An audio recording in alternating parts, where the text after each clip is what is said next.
Happy birthday to you. Happy birthday to you. Happy birthday to you today.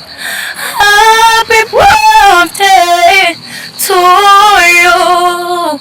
Reka twongere kuba ikaze kuri Iris Rwanda TV aho mukurikirana ibiganiro bitandukanye ndetse n'amafilme agiye atandukanye ku bakunzi bacu aho muherereye hose. Reka tubabwire ngo mukomeze kugira ibihe byiza, haba uri mu Rwanda cyangwa se uri hanze y'u Rwanda ndetse no mu mahanga i Burayi. Reka tubabwire ngo mukomeze kugira ibihe byiza. Uyu munsi rero dufite abantu babiri, umukobwa n'umuhungu cyangwa se umusore n'inkumi. Hanyuma turi kumwe na Miss Gateka Philly Chelsea hamwe na Jean Gugu. Reka duhere kuri Chelsea, ladies first. Atubwire uko ameze gute Chelsea? Nziza cyane ndashima. Gugu umeze gute? Ya, ni fresh. Moto. Hanyuma Chelsea, reka duhere kuri wowe kwanza. Miss wizije isabukuru y'igihe umaze ku isi. Inshuti zawe zagukoreye umunsi mukuru, ese wabyakiriye gute? Wabiteganyaga? Donc ibyiyumviro ufite ni ibihe bidusangiza? Ubyiyumviro ufite nuko abantu batamenyerwa pe, kuko n'ibintu byabaye mu buryo buntunguye cyane, so ariko naryohewe cyane, umutima wanjye ndumva nishimye. Sinzi uko nabashimira, ariko haba Gugu nabo bafatanije igikorwa pe. Much respect. Hanyuma Gugu watekereje gute gukora kino gikorwa, kugitegura? Wenda ushobora kuba warafite abo mwafatanyije cyangwa se wabitekereje wenyine ku giti cyawe? Byagenze gute kugeza kuri uyu munota? Ya, byari ngombwa kugitegura kuko Cheche she's my boss, she's my friend. Twagomba kugitegura kugira ngo nka boss wanjye yishime. Ahubwo yishimye cyane pe n'ukuri wakoze. Twafatanyije na team yose ya Iris Rwanda Limited, by'umwihariko Iris Rwanda Family, Iris Rwanda Group. Wabonye ko nawe ubwawe wihereyeho, abantu ntari bazi ko uri umunyamakuru.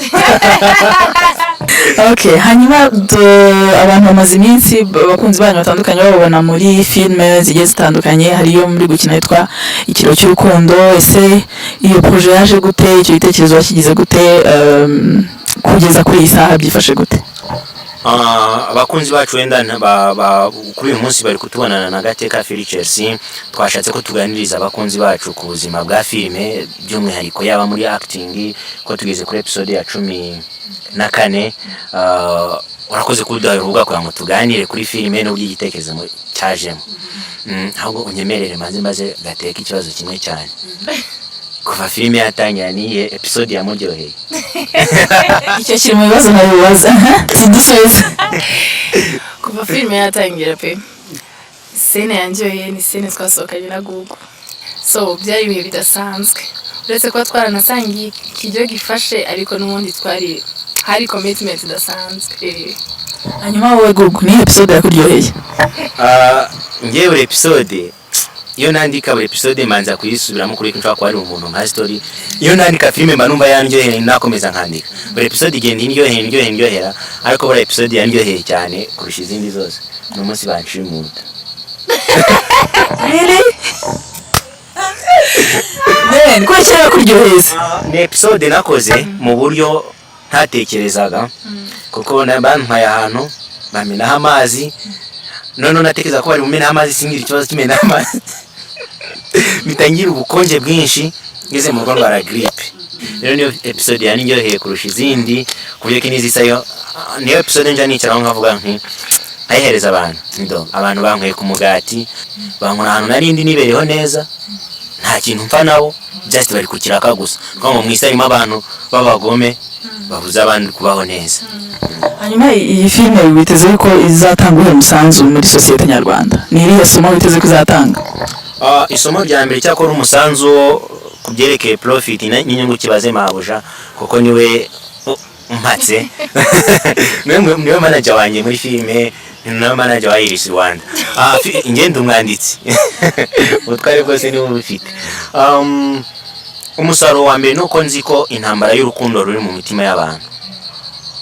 Tuje gukiza abantu ibikomere by'umutima bafite, by'umwihariko by'urukundo. Abantu bafite icyo bita nakwita ibikomere. Umuntu araza akakuratira amafaranga akakubeshya ko agukunda ariko nta rukundo rurimo. Amafaranga ubutunzi tubona butandukanye n'urukundo. Taye yanjye cyangwa se size yanjye ntabwo yemera kuba nshobora kujya mu rukundo na Chelsea, ariko kuba story bitwerekana uko ubuzima bushoboka kandi hari byinshi twafatira urugero yuko ibintu bishoboka. Rero ubuzima bw'urukundo ntabwo bugira formule. Urukundo iyo turuzanye muri formule, urishima uyu munsi ukishima mu gitondo, ariko nyuma y'amezi 2 cyangwa 3 cyangwa 5 ukababara. Ariko endless love ni urukundo rutazashira ubaho wishimye, kwako ubanye n'umugore wakunze nawe yaragukunze, ariko nunkunda kwera ko I have some mfite ibintu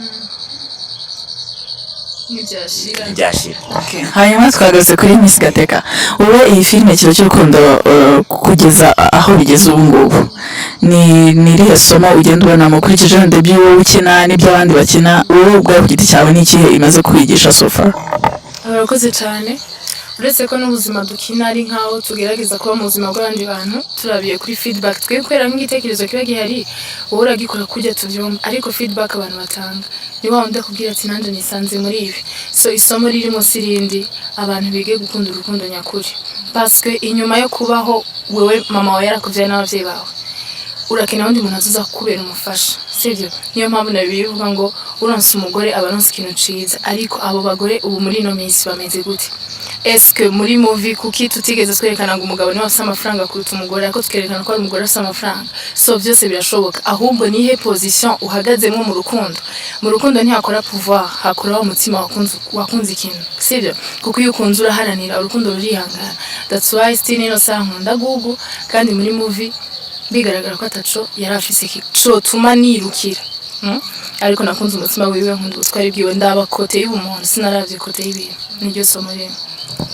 Hanyuma mu minsi mike turaba twinjiye muri Noheli. Umunsi bamwe bafata ibintu kuntu bitandukanye bitewe n'imyemerere yabo.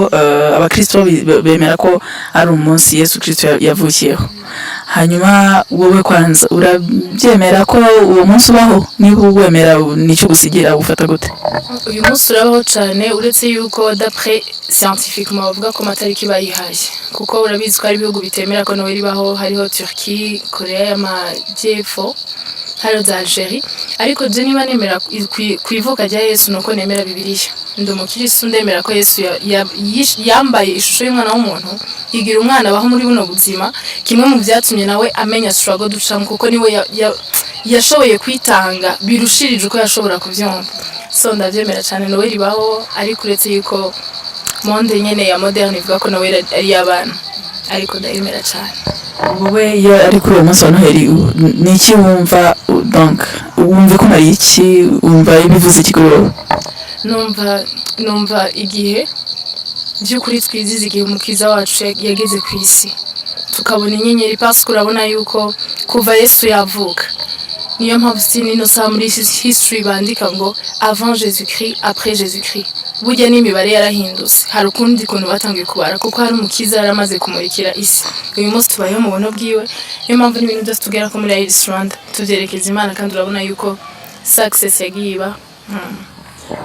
Muri minsi yo tuvuye kuri Noheli na Bonane, iyo ari mu mpera z'umwaka muri minsi mikuru usanga abantu benshi bazize ukuntu bitandukanye, bamwe bagatekereza ko ari icyo gihe babonye cyo kwenjoyinga ibintu wenda batigeze bakora mbere, cyo gusesagura, cyo gukora ibintu donc birenze, bakumva ko bagomba kwishimisha mu bundi buryo, ku buryo usanga nyuma yaho usanga hari nk'abantu bari kukubwira ati twebwe dufite crise ubu ngubu, biterwa kubera ukuntu twasesaguye wenda muri Noheli na Bonane, cyangwa mugasanga bakozamo n'ibindi bitandukanye, ibintu ugasanga nyine bo babifashe ku kuntu batekereza ko icyo gihe babonye cyo kwenjoyinga ubuzima bwabo, bategereza bagira izo chance mbere.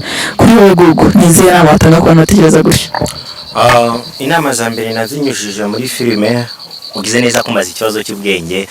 Ni ikibazo abantu benshi bategere navuga ko bakunda guhura nacyo atari uko babizi, ahubwo barabiza ko bakunda kwiziba icyo nakwita amatwi.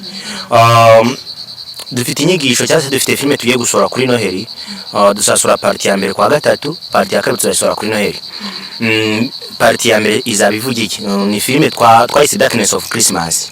Ndashaka kuvuga gutanga igisubizo cyawe mbinyuje muri filime nateguye twise Darkness of Christmas. Christmas ni umunsi wiki urumuri cyangwa se twakwita wivuka Yesu Kristo abenshi twizihizaho tukishima tukenjoyinga tukanezererwa. Ariko naje gusanga nsanga ku munsi wa Noheli nibwo utubari twinshi turara twuzuye, tubyiniro tukaba twuzuye, abakobwa benshi nibwo baterwa amada hamwe no kubunane. Impanuka nyinshi nibwo ziba, ingo nyinshi nibwo zisenyuka. Biterwa n'iki? Biziza ya misi mikuru bakibagirwa ko ari yo kwizizaho umwami Yesu Kristo, abo tukaja mu bindi bintu bidashimishije Imana. Icyo rero narakemera abandi, why not tutagiranye ubuzima ko abantu benshi bagwa ubabera umunsi w'umwijima kandi wakababera umunsi w'iki w'urumuri. Ni filime nziza cyane twise Darkness of Christmas, kuko ni filime tugaragazamo ubuzima nakwita bw'ibintu byinshi cyane, ingaruka abantu bakunda guhura nazo kuri Noheli. Tukamanyaka twitegura ko Noheli zaba, turya tunywa dusevinga tuzi ko tuzamara neza, ariko ku munsi wa Noheli nyirizina wagera aho ngo tubere umunsi w'ibyishimo, aho ngo tubere umunsi mwiza, ukatubera umunsi w'iki w'amarira. Ubwo rero ahubwo ndarekera abantu nimwe muduteze amatwi kuri Iris Rwanda TV, ejo ni kwa gatatu tuzahure na party ya mbere. Nakubwiye ngo ni filime nziza iteguye ku buryo burangira, ifite igice cya mbere n'icya kabiri. Ni imwe mu mafilime navuga ateguranye ubuhanga, yaba ikiro cy'urukundo iteguranye ubuhanga. Ariko Darkness of Christmas mwagiye mukomantinga ngo ikiro cy'urukundo bisobanuye iki? Muteye amatsiko. Murakoze cyane. Reka rero twitege byinshi muri iyo filime yitwa The Darkness of Christmas. Twizere ko abantu batandukanye bazakuramo amasomo dukurikije ibyo twaturi kuvuga bijyanye na Noheli, haba kuba yemera ndetse no kubatayemera. Reka tubashishikarize kuzahireba umunsi zabagize hanze. Hanyuma ku bakunzi ba Iris Rwanda TV, reka dusubiza ngaha pati ya kabiri izaza ubutaha. Reka tubabwire ngo mwakoze kwa natwe, kandi keep subscribing, like, share. Hanyuma ku gitekerezo cyangwa se inyunganizi let us know muri comments. Ikiro cy'urukundo episode iheruka gusoka iripinde hasi muze kwireba. Cece ku munsi wa w'amavuko rero naguteguriye na surprise. Bamwe mu bana bakunzwe cyane mu gihugu cyacu cy'u Rwanda, by'umwihariko Vestine na Dorcas, turi kumwe na Vestine agiye kuririmbira les anniversaires, nawe ndabizuzi kuririmba ku ndirimbo yabo. Dufatanya agace kamwe, njye murabizi ndirimbira mu mutima. Kagiye. Happy birthday to you.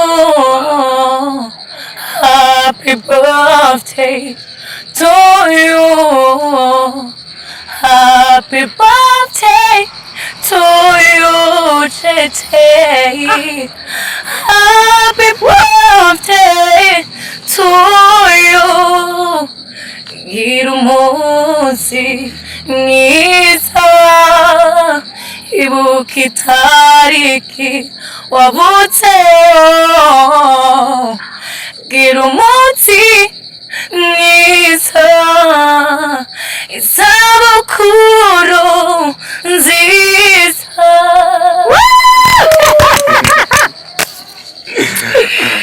So thank you so much. Murakoze cyane. Mwana afite impano we. Anje nahawe ijambo, kuko byemewe na nyiri ijambo. Umutima wanjye wujuje amashimwe, akanwa kanjye nakukuzuza indirimbo. Aho byari bigoye waratabaye, warakoze mwami. Umutima wanjye wujuje amashimwe, akanwa kanjye nakukuzuza indirimbo. Aho byari bigoye waratabaye, warakoze mwami. Yes! Vesti ijambo rimwe kuri Cece, wagize imyaka 22 murundi kazi ukina muri filime ikiro cy'urukundo. Icyo namubwira, ndamukunda cyane. Niwe muri la filime ndagukunda cyane. Thank you. Kandi ni byiza komeze kujya hejuru cyane. Amen. Abantu baragukunda, nanjye ndagukunda. Kandi byiza iri imbere. Amen, amen. Cece ijambo rimwe kuri Icambere, first of all, vraiment sinareka gushima no gumashima, ariko surprise zabaye surprise, ko ni umwana ni ikintu kidasanzwe, nakubesha pe.